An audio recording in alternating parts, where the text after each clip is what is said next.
Persiapan menuju tatanan kehidupan normal baru atau adaptasi kebiasaan baru terus dimatangkan, terlebih di kawasan pariwisata. Seperti halnya Sanur yang menjadi kawasan pariwisata di Denpasar, terus diedukasi dalam melaksanakan protokol kesehatan yang dimulai Senin 6 Juli di Pasar Sindu Sanur.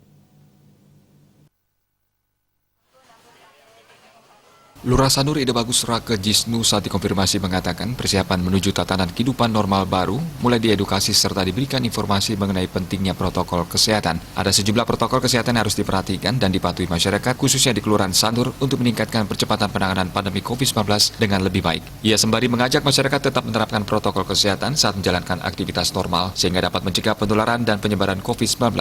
Lebih lanjut dikatakan adapun protokol kesehatan yang diedukasi meliputi penggunaan masker dan siapkan cadangannya. Tidak lupa membawa hand sanitizer, rajin mencuci tangan, dan selalu jaga jarak social distancing. Selain mengedukasi para pedagang di Pasar Sindu, juga dilakukan pembagian masker untuk para pedagang maupun pembeli yang tidak membawa masker. Dan kemudian dilanjutkan mengedukasi para pemilik restoran dan toko-toko di wilayah Kelurahan Sanur. Selain itu, Kelurahan Sanur juga melaksanakan persiapan PKM Mandiri yang melibatkan unsur Satgas Covid Kelurahan, Banjar, Kamtibmas, Pecalang, Linmas, Seketruna, relawan warga masyarakat. PKM Mandiri ini dilaksanakan guna mempercepat memutus mata rantai penyebaran COVID-19 disertai dengan edukasi rutin kepada masyarakat dalam penerapan protokol kesehatan. Di samping itu, pendataan warga keluar masuk Kelurahan Sanur juga dilakukan sebagai langkah antisipasi.